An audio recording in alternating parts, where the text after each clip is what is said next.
And I came across some passages from your book, and it says, "It was a dark day for democracy. The loser of the last election refused to concede the race, claimed the election was stolen, raised hundreds of millions of dollars from loyal supporters, and is considering running for executive office." I'm referring, of course, to Donald Trump. That passage has now been floating around Twitter. I'd encourage you to read the book, or at least even the chapter that came from. Those lines were tongue-in-cheek, in part because those were the opening words of the chapter. It was a dark day for democracy. The winner refused to concede the election, raised hundreds of millions of dollars. Those exact words. I'm referring to, of course, Stacey Abrams. So, folks, Vivek Ramaswamy recently went on the Candace Owens Show and got into a debate that I thought was very interesting, because this is the first time I've ever seen him really get grilled from a right-wing perspective, because most of the stuff you've seen so far has him getting into debates and exchanges and whatnot with not just all left-wingers, but people to the political left of him, right? And so usually the normal questions he's had to answer for are stuff like, oh, you're a racist, you're sexist, you're too extreme, you want to raise the voting age, well, that's anti-democracy, right? All the usual garbage that frankly makes him actually just look good to conservatives. And certainly I think I watched some of that stuff and I just kind of like the guy more for it, right? But at the same time, I will say this, and I think a lot of people have this concern about him, is that, look, he does have a silver tongue and he's certainly bringing a lot of good ideas to the table. My take on him from the beginning has been, look, I'm not going to vote for him over Trump in all likelihood. You know, I plan to vote Trump and all that, but I do think that he's bringing a lot of important ideas to the table, right? He's pushing the Overton window. He's changing the discussion, especially on certain issues like the voting age and ESG and woke corporations. All the stuff I think is very important. But if we are going to take him as a serious candidate that some people want to be president, then I do think it is then important to ask the question of, look, he says a lot of good things, very good speaker, but can we fully trust him? And frankly, that's something I still don't know if I figured out for myself, right? It's not a matter that I actively distrust him, but it is a matter of, look, the guy did come out of nowhere. Nobody really knows about who he is or what his past is. So, you know, I think if he does want to take the next step as a candidate, right now he's kind of gained this popularity, right? But if he wants to take the next step, maybe past DeSantis, who knows what's going to happen there. I think now he's going to have to answer the questions from the right in terms of, well, who really are you? Can the real conservatives really trust you? And this is a very interesting debate because they bring on DC Draino, who is a Trump influencer, and kind of ask these questions, right? Why did you say what you did about a certain event back in January 2021? Can the Trump base, can the real conservatives out there really trust you? And we are going to react to that here today. So let's get into this, ladies and gentlemen, because I think it's a very interesting exchange. And let's just watch it. Well, Vivek, what's happened necessarily now that people are looking at the polls and suddenly we're seeing Ramaswamy next to DeSantis, who they thought was going to be way up with Donald Trump. These people are going, who is this guy? Who is Vivek? Where did he come from? And people are starting to hone in and wonder, ask some questions about you. And they're going through your book now. They're going through every statement you've ever made in the past. It's necessary. You're kind of going through this historical autopsy of sorts. Mm-hmm. And one area that I think people had a lot of questions was regarding January 6th. There were some people that felt that you flip-flopped on your messaging when January 6th took place versus what you could be saying now. Rogan, you were one of the people that felt this way. You said the messaging was switched. So I'll just let you ask him directly of what you felt he said and how you think his message has changed. Which, by the way, is a question I want answered, too, because obviously most of the stuff he says now is solid, besides his immigration stance, which I do have some criticisms of. But like 90% of what he says is very solid. But you look at some of his past, it's like, OK, well, and I'm not saying people can't change, but what made you change? So here's an interesting question. Yeah. So, you know, I also was, like many, surprised at Vivek's rise. And I saw at the Turning Point conference, people were like cheering for him. And I'm like, who even is this guy? I've never seen a critical interview. And so I started to dig because, you know, as people are pretty well aware, I'm a Trump supporter, have been since, 2016. And, the first thing that came across my mind is, why is this guy running against Trump as Trump is being indicted? And then I started to dig a little deeper on Twitter, and I came across some passages from your book. And I don't know which book it is.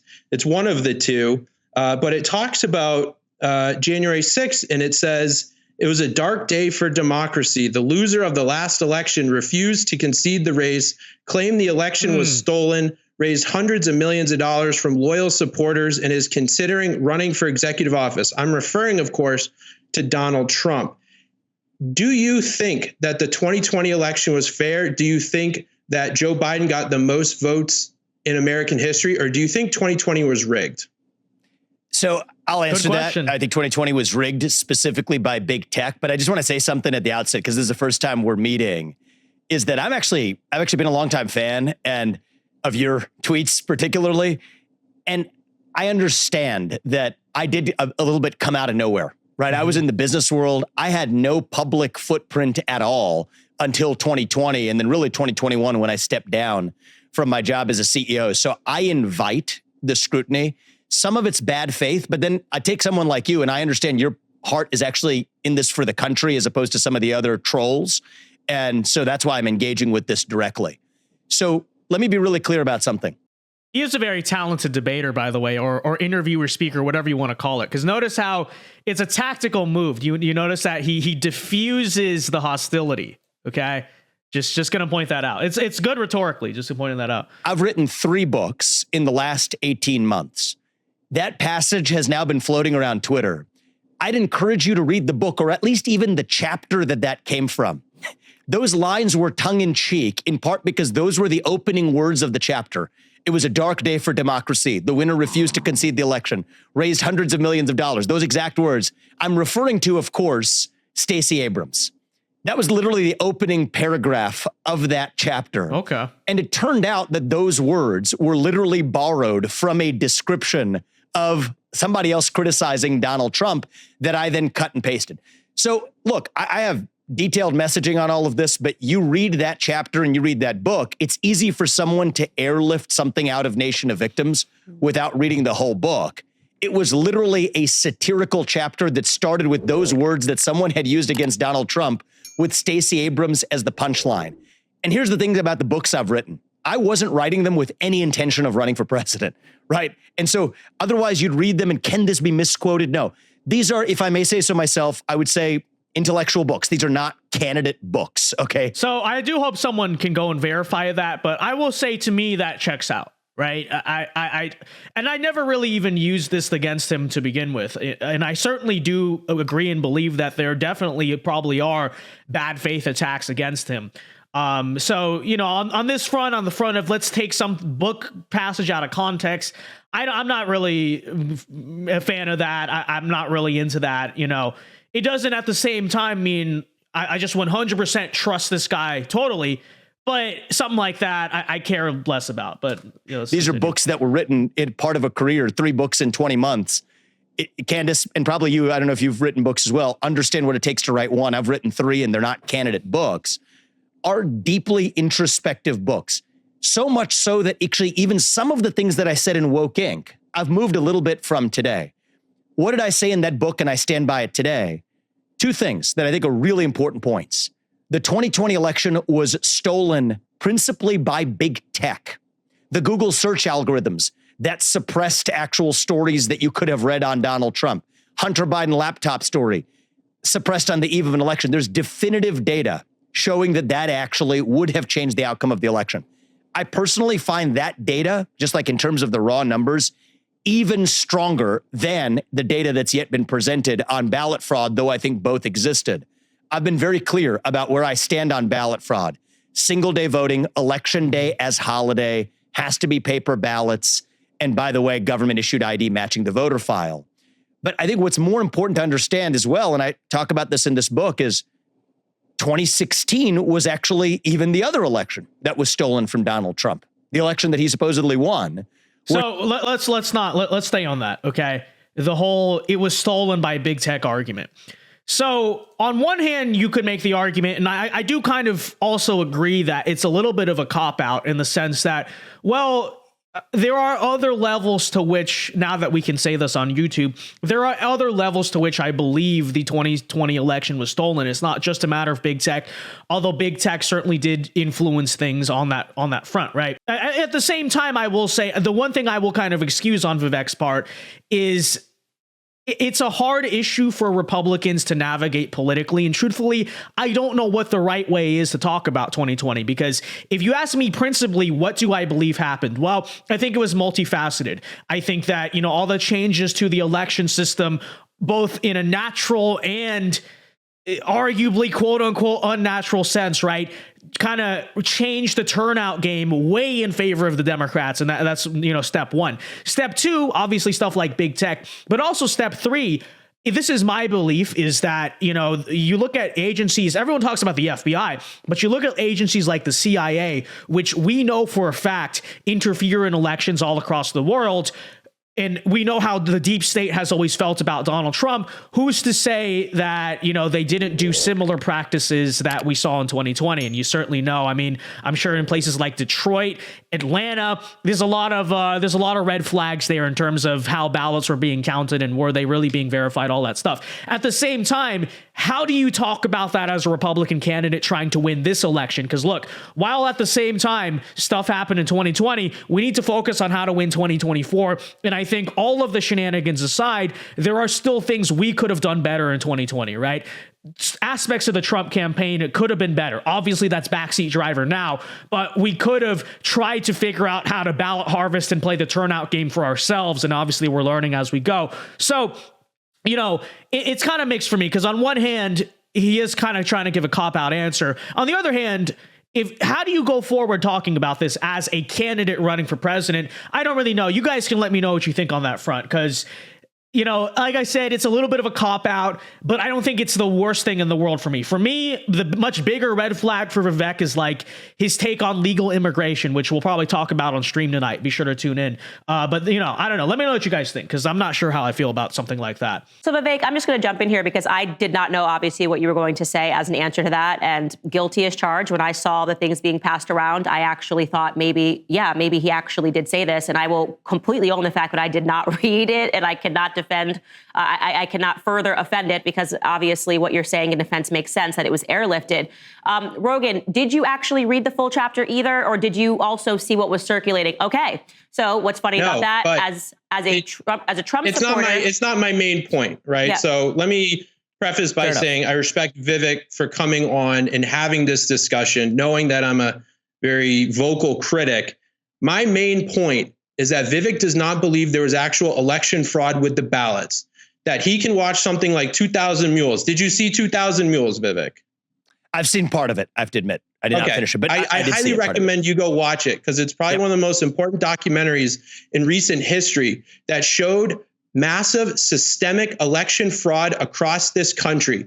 And to me, as a vocal supporter and just a voice for the MAGA base, I will say, if you do not believe that there was election fraud beyond what big tech suppressed, that they are not muling around hundreds of thousands, if not millions of ballots, that if at 3 a.m. in the Detroit TCF arena, they didn't drop off hundreds of thousands of ballots on video, that the Gateway Pundit has exposed, that they were banned from Twitter, that there was no Republican supervisors, that we saw vote spikes in Wisconsin, Michigan, Pennsylvania overnight in the dead of night, that they shut down Georgia for a water pipe break, and then suddenly they pull out ballots out of under the table and start counting. If you don't think that there is election fraud, in my opinion, that is disqualifying for anyone running in the GOP. So what I will say is, yes, there's been ballot fraud. What I see that is damningly convincing, driven by data, is that absolutely, I have seen enough data to know that the 2020 outcome of the election would have been different if the Hunter Biden laptop story had not been suppressed, if Google had not made an illegal campaign contribution of the largest scale in human history to the Biden campaign by suppressing and changing the way search algorithms works. So there, I'm actually definitively convinced that it changed the outcome of the election. I haven't said that it didn't in the case of the ballot fraud. I just said truthfully, and it's a fact now, and I'm very open to data to convince me of it. I haven't seen data of that scale on the election changing outcome, and that's what I've said, and I'm open about that. But I just want to be clear always where my views are and where they aren't. And so that's I think, a fair discussion for us to have. All right, folks. Well, there you have it. There is Vivek going back and forth with DC Draino over this question of the 2020 election. And I'd like to hear your guys' thoughts because, you know, like I said, there are things that I kind of am skeptical of Vivek on. And I will make a video at some point talking specifically about why I disagree with him on his immigration policy. But this, to me, is just overall not the biggest deal, to tell you the truth, because at the end of the day, I think the 2020 election, although I do have my opinions on it, it's a hard issue for a Republican candidate to navigate politically. It genuinely is. And to which I would say, you know, I think what really matters is, are you going forward, now that the election system, this is kind of what we're stuck with for the time being, because they did change the election laws, and this is what we got to do. Are you going to approach the campaign with a strategy of, look, they got this turnout machine set up, we need to beat it with our own turnout machine, right? And are you hopefully, ideally, once you get into office, going to advocate for, we need to get rid of all this, you know, COVID era election changes, mail-in voting, all that stuff, which Vivek is openly saying, yes, we are going to get rid of that. He's supporting changing the election laws going forward, given that he wins the election. And so to me, like I said, you know, there are some things he says that I disagree with, whatever. It's just not overall the biggest deal. However, I do understand that to a lot of the rest of the Trump base, to a lot of people, it is the big deal, right? It is that litmus test of, like, are you going to talk about this correctly? And so I understand that as well. What I will say is, at the end of the day, like I've been saying, to me, can we truly fully trust Vivek or not? To me, I don't think it really matters because, again, I don't plan to vote for the guy.